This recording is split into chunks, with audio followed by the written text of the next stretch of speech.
Assalamualaikum warahmatullahi wabarakatuh.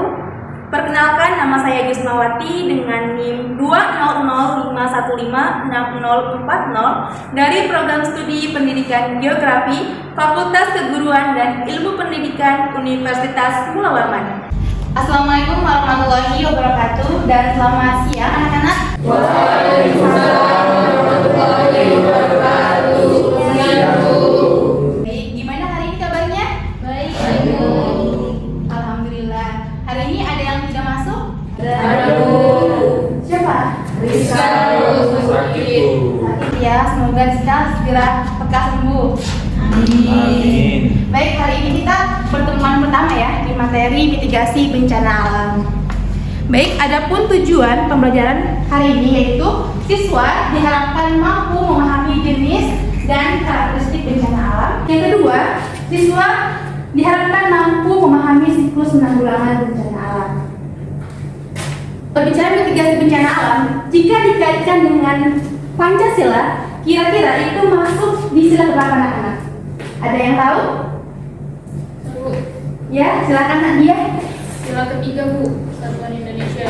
Oke, Persatuan Indonesia. Gimana nih kok menurutnya Nadia berkaitan dengan mitigasi bencana alam?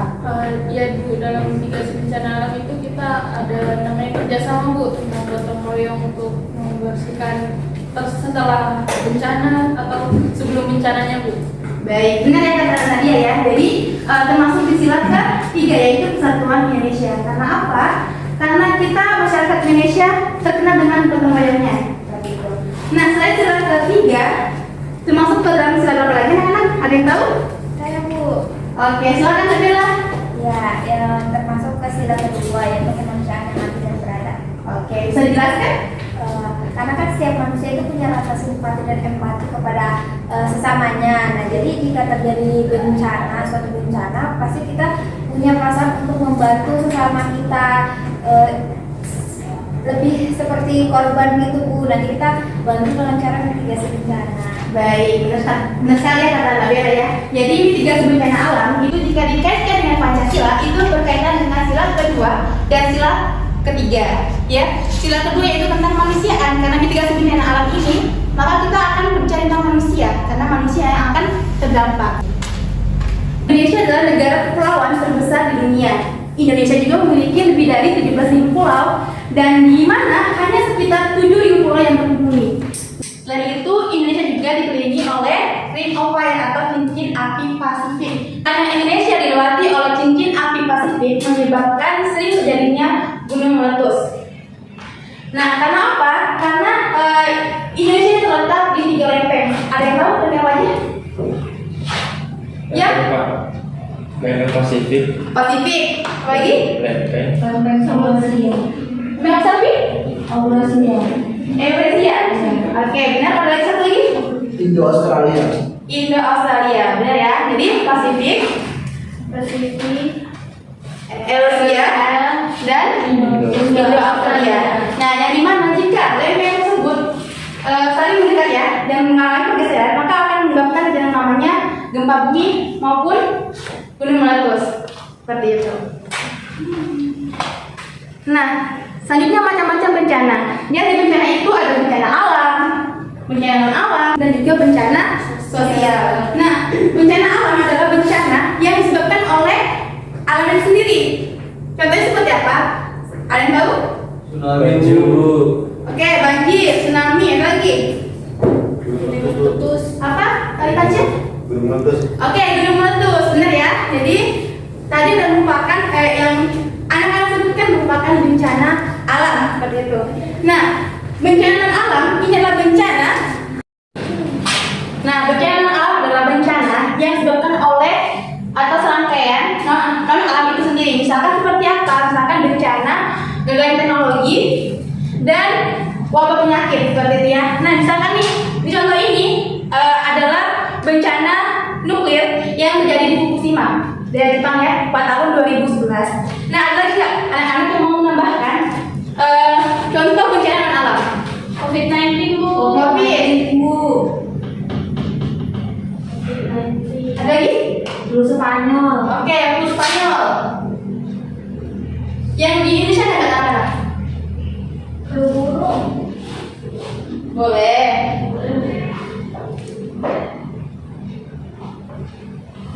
Oke, nah ini adalah contoh-contoh bencana alam ya. Nah, selanjutnya ada bencana sosial.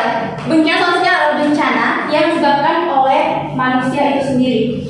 Nah, bencana sosial ini contohnya seperti apa? Misalkan nih, nanti antar kelompok, adanya teror. Nah, salah satu contoh yang ibu ambil adalah demo yang terjadi di tahun 1998 yang cukup terkenal di Indonesia, seperti itu ya. Jadi anak-anak sekalian ada nggak mau memberikan contoh bencana sosial itu apa yang pernah terjadi di Indonesia yang baru-baru ini? Ya silakan Nadia. Tragedi di Kanjuruhan yang malam Bu. Kanjuruhan yang malam Bu. Oke, baik, itu adalah salah satu contoh bencana sosial yang baru-baru saja terjadi. Baik, selanjutnya yaitu jenis dan karakteristik bencana. Nah, bencana itu terbagi menjadi 3. Ada bencana geologi,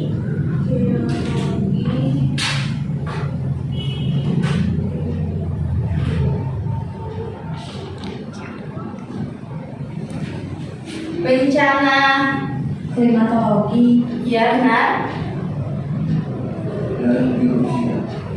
dan bencana, ada yang tahu? Ekstra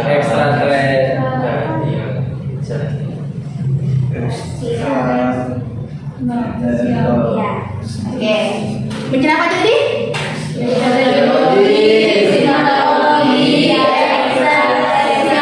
Oke, nah bencana alam geologi yaitu bencana alam yang disebabkan oleh alam itu sendiri ya. Misalkan tadi gunung api, terus itu tanah longsor, gempa bumi. Nah, salah satu contoh adalah kita ngambil tentang karakteristik terjadinya tanah longsor ya. Nah, yang pertama itu yang munculnya letakkan di lereng yang sejajar dengan arah tebing. Nah, misalkan ya, ini ada tebing ya. Nah, terdapat di sini ada letakan-letakan yang sejajar secara vertikal. Ini maka merupakan salah satu contoh akan terjadinya tanah longsor seperti itu. Nah, misalkan lagi di halaman rumah terdapat tiang listrik yang miring. Nah, itu juga salah satu tanda terjadinya tanah longsor seperti itu.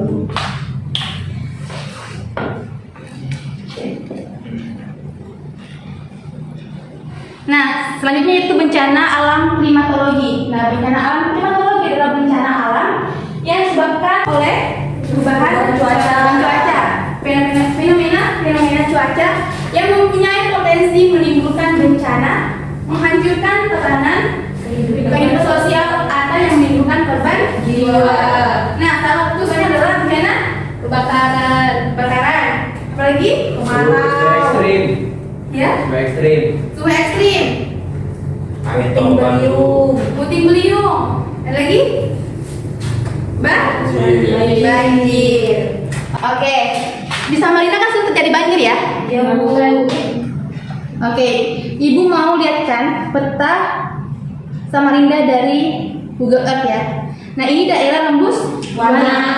Nah, kira-kira anak-anak, apa yang menyebabkan di daerah lembus warna ini sering terjadi banjir? Jika dia dari kita ini, Sungai Bu. oke, dekat dengan sungai. Ada lagi? Drainasenya terlalu sempit, Bu. Iya benar ya. Kalau dari sini drainasenya sempit ya. Dan itu jalan juga sedikit kecil. Iya, Bu. Seperti itu. Ada lagi?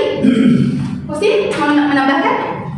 Ini Bu, di daerah Suara ini Ya. sepertinya cekungan gitu Bu. Kalau daerah-daerah jalan lain itu agak tinggi mungkin di Suara cekungan gitu. Untuk mereka sih tahu. Nah, itu Samarinda sering banjir juga disebabkan oleh ada namanya industri. Apa industri yang terkenal di Kalimantan? Tahu? Ya, tambang. Tambang adalah salah satu faktor yang menyebabkan banjir di Samarinda. Gitu.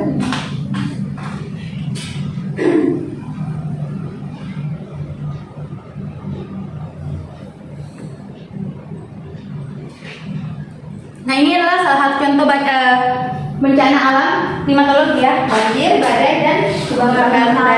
Yang terakhir yaitu bencana alam ekstraterestrial. Nah, bencana alam ekstraterestrial ini ada yang mau bacain? Saya, Bu. Oke, silahkan Selfie.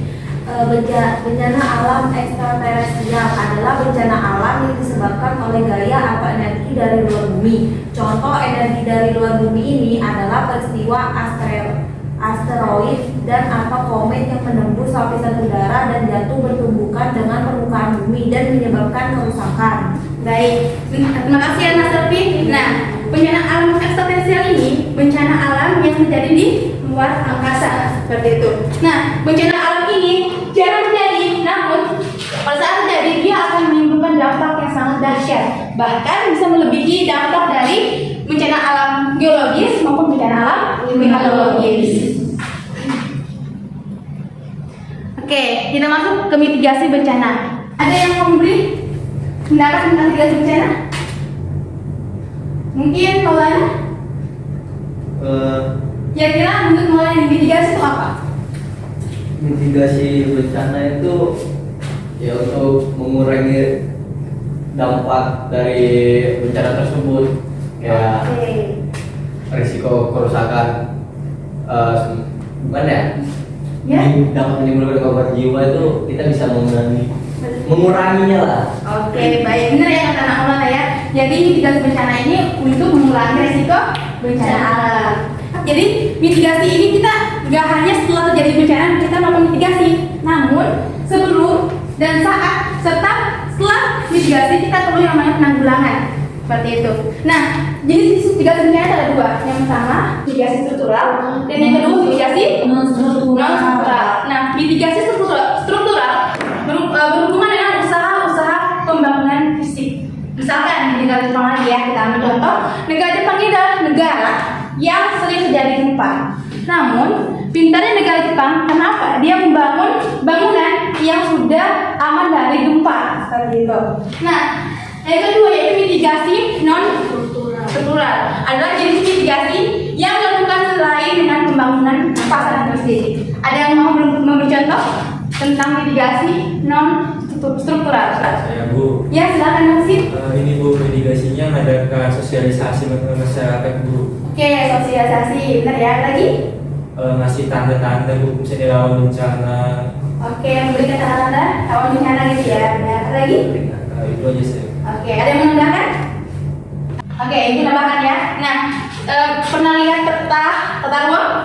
Nah, itu merupakan salah satu mitigasi non struktural.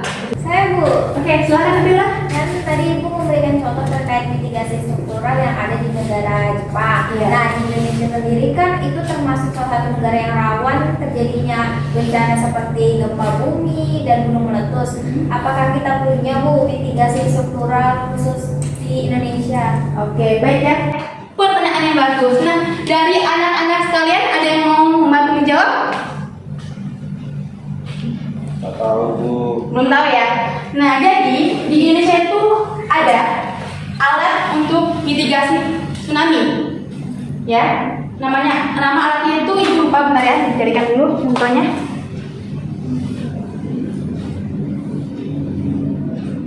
Nah, ini adalah salah satu contoh. Lihat ya. Nah, ini adalah salah satu contoh pendeteksi tsunami yang ada di Indonesia. Namun, karena kurangnya pemahaman masyarakat, sehingga alat ini banyak diambil oleh masyarakat, seperti kayak ambil bersih-bersihnya untuk dijual.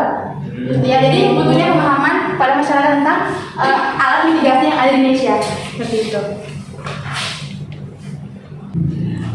Nah, ini adalah salah satu video mitigasi bencana tsunami ya.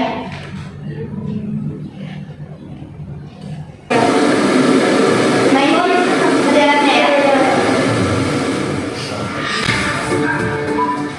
Saat terjadi gempa, sejumlah koresponden di kata gempa melakukan menuju kantor BMKG pusat. Melalui data tersebut, kita dapat mengetahui dari pusat gempa, kekuatan gempa, kedalaman, serta apakah gempa tersebut berpotensi tsunami. Telah terjadi gempa di sebelah barat Sumatera Utara dengan kekuatan 8,9 di kedalaman 10 km. Lokasi di titik 7,31 di Sumatera dan 92,67 timur. Parameter ini memungkinkan terjadi tsunami. Setelah gempa dinyatakan berpotensi tsunami, petugas segera mengirimkan pesan peringatan yang pertama. Pihak yang terkait. Nah, ini adalah salah satu contoh. Lihat ya. Nah, ini adalah salah satu contoh pendeteksi tsunami yang ada di Indonesia. Namun, karena kurangnya pemahaman masyarakat, sehingga alat ini banyak diambil oleh masyarakat, seperti kayak ambil bersih-bersihnya untuk dijual. Ya, jadi butuhnya pemahaman pada masyarakat tentang alat mitigasi yang ada di Indonesia. Seperti itu.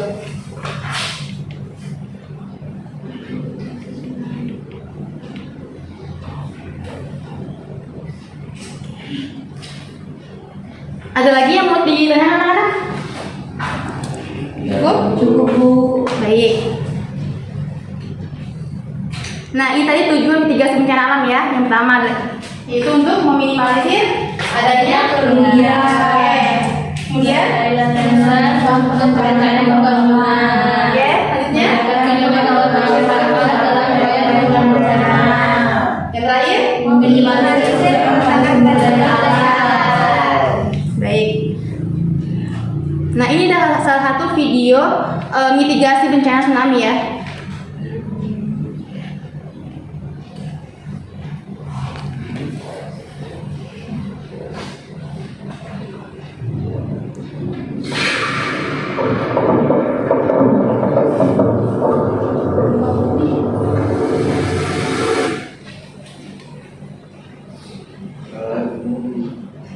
Mulai ya. Nah, ini perjalanannya ya.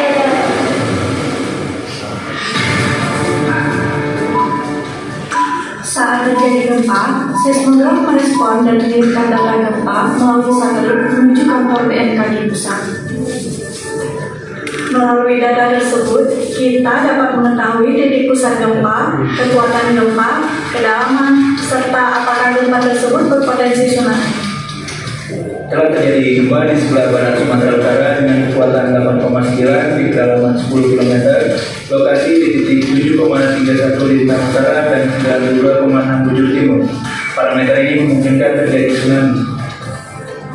Setelah gempa dinyatakan berpotensi tsunami, petugas segera mengirimkan pesan peringatan yang pertama.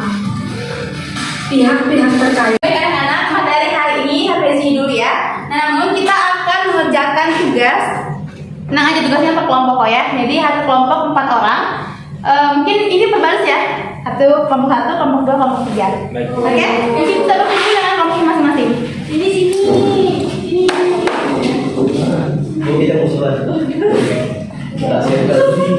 Silakan Arifan ya, sama kelompoknya.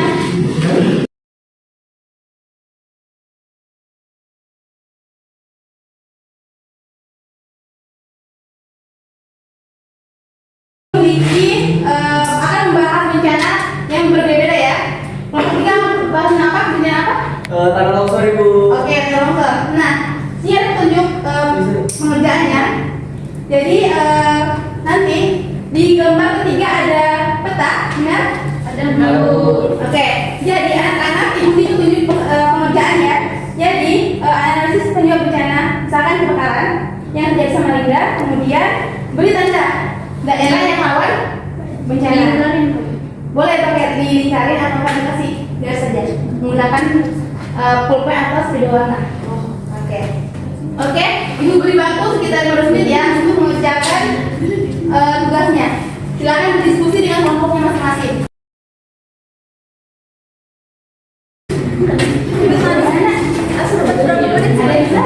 Ada mulai dari ini ada daerah ini ada penyumbang nggak yang luar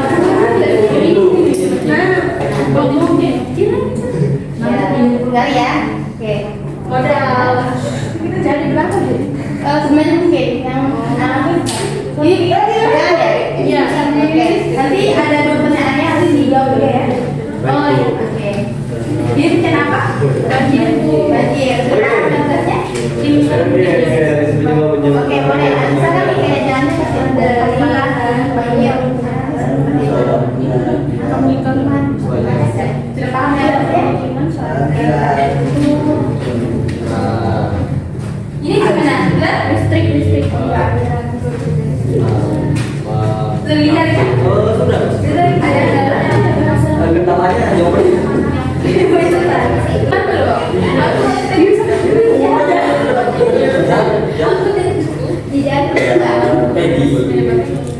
Memilah-milih. Iya, itu. Oh iya. Ini berapa yang pakai? Jangan kayak zaman peringatan. Bakarnya gitu. barang yang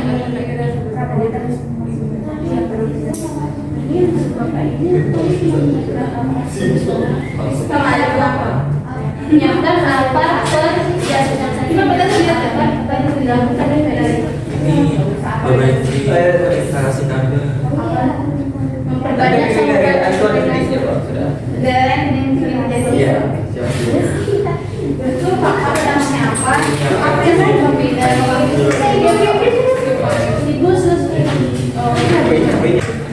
Sudah? Udah kelompok 2 sudah? Sudah baik. Kelompok 1 bahas tentang apa? kebakaran Kebakaran. Kelompok 2? banjir. Banjir 3? dan Oke. Ibu mau dengar dari kelompok kebakaran dulu deh. Silakan maju ya. Maju.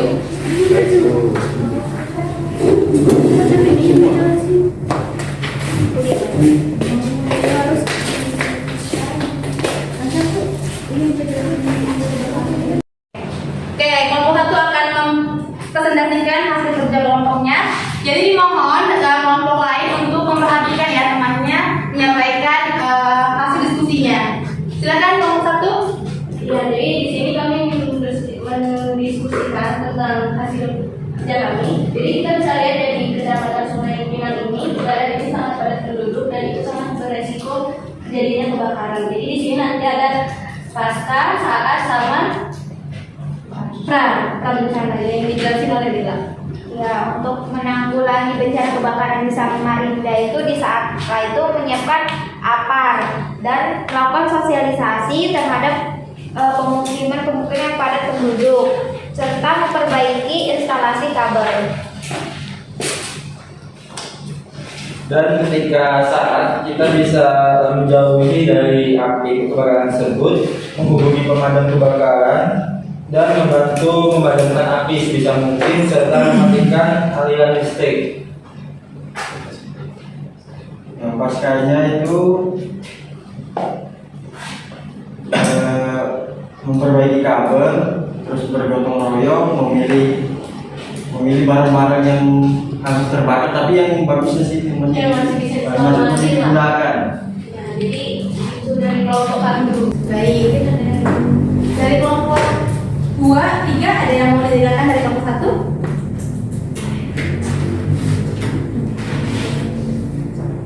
Oke, jadi dulu ya. Oke, nak mau silakan.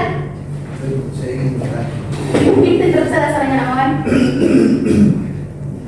Baik, saya ingin bertanya pada kelompok kebakaran. Apakah dengan pra mitigasi itu seperti misal ketika daerah tersebut dinyatakan rawan kebakaran, itu apakah akan ada solusi gitu, misal dengan penyediaan hidran, kemudian adanya apa setiap rumah, atau mungkin pra mitigasi itu juga bisa tentang pengelolaan tata ruang, mungkin dengan apa, rumah yang dikelola tidak terlalu rapat dan sebagainya, rumah semi permanen dan sebagainya seperti itu mungkin bisa dibilang sebagai pra mitigasi ya. Iya. Tuh. Itu saya sedikit menambahkan Bu sebenarnya. Kalau saya itu pra mitigasi itu masuk dalam pra mitigasi. Oke, terima kasih ya Pak Wan atas tambahannya ya. Baik, tadi kan ada peta ya. Iya. Mungkin dari kelompok 1 sudah memberi tanda ya daerah mana saja yang rawan bencana kebakaran. Mungkin nih bisa ditunjuk aja daerah mana aja yang rawan kebakaran ya, biar teman-teman juga tahu daerah mana aja yang sering terjadi kebakaran di daerah yang ada di peta itu. Ya, jadi di sekitar sini tuh banyak seperti ini, di sekitar sini, terus yang sekitar sini juga. Itu. Nah, ya, makanya Tadi di daerah mana saja bisa disebutkan? Sekitar sini ya. Itu daerah apa ya? Oh, daerah. Mungkin bisa lebih Kalau spesifik. misalnya kecamatan itu kecamatan Sungai Pinang ya, di sekitar sini itu kecamatan Sungai Pinang Perubahannya. jalan terus Mungkin biar lebih detail. Bagian jalan, alamat, RT. oh iya jalan. Jadi yang terjadi kebakaran itu karena di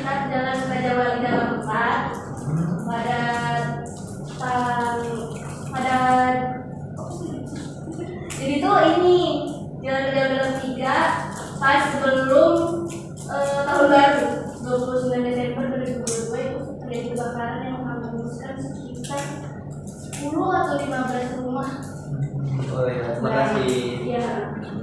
Nah, jika lihat dari gambar dari peta ya, nah itu kan ada daerah yang padat, ada yang tidak ya. Apakah itu juga mempengaruhi terjadi kebakaran? Nah, jika lihat dari gambar dari peta ya, nah itu kan ada daerah yang padat, ada yang tidak ya. Apakah itu juga mempengaruhi terjadi kebakaran? Gimana? Mempengaruhi dapat Ya. Kalau pemukimannya padat penduduk itu juga mempengaruhi dan menjadi salah satu faktor terjadinya kebakaran. Oke, baik. Benar ya. Ada lagi tambahan? Cukup ya? Oke. Luar biasa sekali ya, kelompok 1 sudah bisa menyelesaikan tugasnya ya dengan kebakaran. Silakan kelompok 1 bisa kembali ke tempatnya.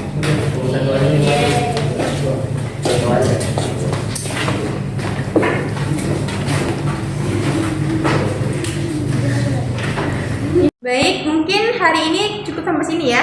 Kita sudah belajar tentang mitigasi bencana alam. Nah, dari anak-anak nih, siapa yang dapat bisa memberi kesimpulan materi hari ini? Ya, saya Bu. Oke, silakan anak-anak. Ya, jadi kesimpulannya pada hari ini kita dapat mengetahui dari setiap bencana itu sendiri ada bencana alam, non alam, serta bencana sosial. Selain itu kita juga dapat mengetahui untuk mengatasinya atau mitigasinya. Jadi dari sebelum, sesudah, dan setelah terjadinya. Seperti itu, Bu. Oke, baik, benar ya kata anak-anak tadi ada bencana alam, non alam, sosial, mitigasi yang pra, saat, dan sesudah. Baik, ada lagi menambahkan? Oke, kita lihat sekali lagi ya. Tadi kan ada jenis mitigasi nih, ada 2. Ada yang masih ingat? Non struktural sama struktural, Bu. Oke, baik, terima kasih Ana ya. Jawab. Oke, ya. Yang terakhir nih. Indonesia lawan bencana itu karena apa? Itu dilewati upaya. Oke.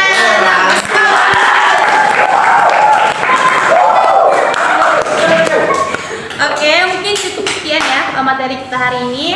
Jadi harapannya Ibu materi hari ini dapat diaplikasikan dalam kehidupan sehari-hari. Misalkan nih Samarinda rawan banjir, apa nih yang perlu dipersiapkan gitu ya penanggulangannya. Mungkin itu materi selanjutnya itu tentang lembaga-lembaga yang dapat dihubungi untuk mengatasi bencana alam seperti itu ya. Nanti untuk materinya Ibu akan share di grup WhatsApp kelas ya. Oke, mungkin sekian saya akhiri. Wassalamualaikum warahmatullahi wabarakatuh. Waalaikumsalam warahmatullahi wabarakatuh.